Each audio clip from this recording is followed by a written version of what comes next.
Dr. Seuss movies have had a bit of a problematic past. Not that they're controversial, I think. All of them have had negative reviews from critics who believe that this is a bastardization of Seuss's classic works. Despite this, they still make a crap ton of money every time. Why is that? Are they marketed well?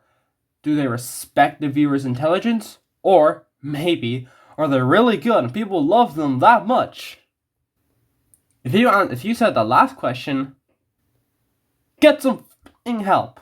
For everyone else, these movies are pesky, petulant stains that are the cause of many people's misery. However, there is one that people consider to be good. And if not good, then just fine. Horton Hears a Who.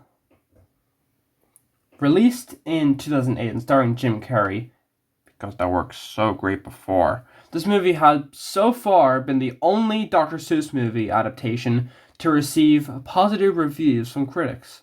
However, critics' opinions are about as important as college. You can ignore it and your life can end up in two directions: living a successful life or becoming a YouTube animator. There's nowhere in between.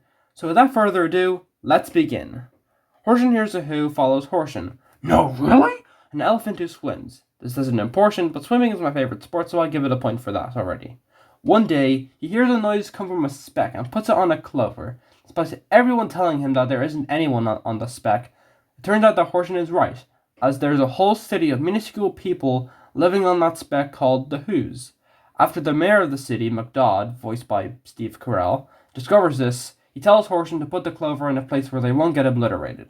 However, a snobbish authoritarian kangaroo named Sour Kangaroo, voiced by Carol Burnett, tries to stop Horton from guessing the clover to the top of Mount Newell any way she can. Horton has to race against time before she destroys the clover. Now, let's talk about the Jim Carrey in the room, the elephant, voiced by Jim Carrey. I think that Carrey's performance in How the Grinch Stole Christmas is very entertaining, despite that film being really awful. He was one of the bright spots. And when I say bright spot, I mean he was so unapologetically bright green that you couldn't look away. Also because it's a terrifying film by itself. It should be classified a horror film, not a Christmas film. However, the opposite applies here. He can get annoying very fast and most of his jokes aren't very funny. He's trying his best, but this material just isn't for him. However, for Carell, it's the complete opposite. The slapstick involving him is hilarious, and Carell's screams are fantastic. He's able to capture how insane McDodd becomes throughout the entire film, and feels like the performance was made for him. The other performances are fine as well. The animation is beautiful and is a thousand times better than live action. Whoever came up with the idea of making the Grinch and the Cat in the Hat live action should be castrated. The makeup for the live action Grinch is amazing, but the makeup for the Cat in the Hat is atrocious and really distracting. The background, the character animation, and the slapstick is very well animated.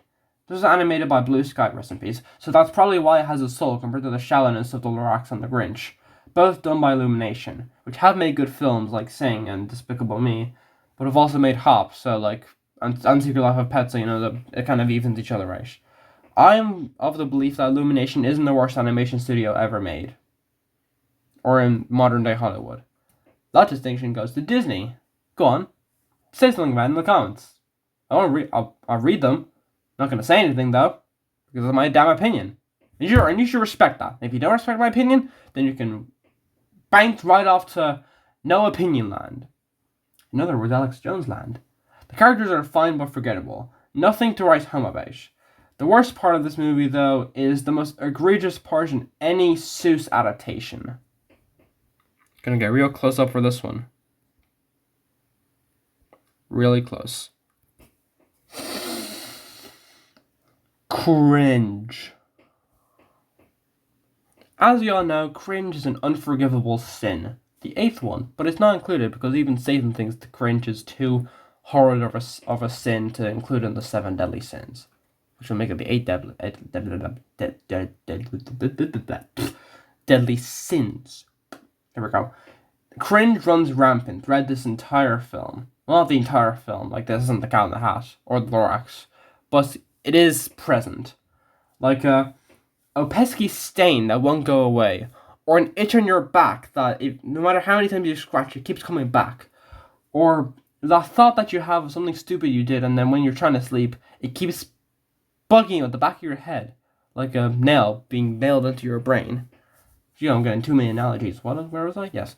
So, there's an anime reference in the middle, a scene where Horton shakes his ass in front of the camera, which would definitely make a few people very happy. And to top this cake off, there is a musical number at the end of this movie. Because why the hell not? I also think that there's a weird plot hole throughout the film where all of Horton's sudden moves don't affect the spec in some scenes but do in others. It doesn't make sense at all, but it's not really a problem. It's just like a weird plot hole. It's definitely not as bad as Elemental, where that film has so many plot holes. You could read Lord of the Rings and still have a few pages left over in the book of plot holes in Elemental. So yeah. And continuing with the Blue Sky tradition, this film has a background for the end credits. I would show you this, but can you just take a wild guess about why I can't show it?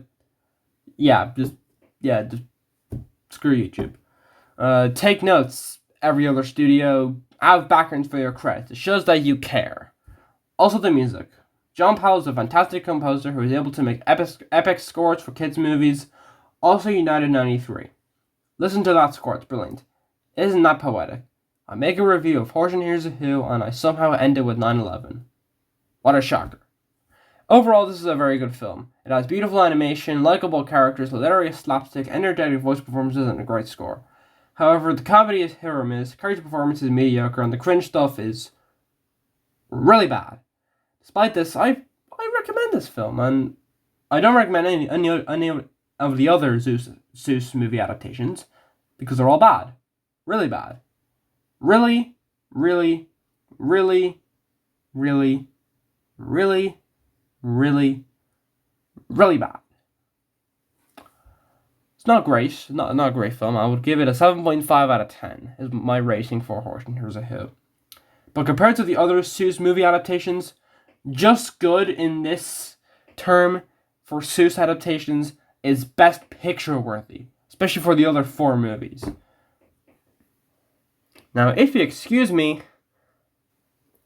I'm going to attempt to get that awful song out of my head. To give it credit, it's catchy, unfortunately.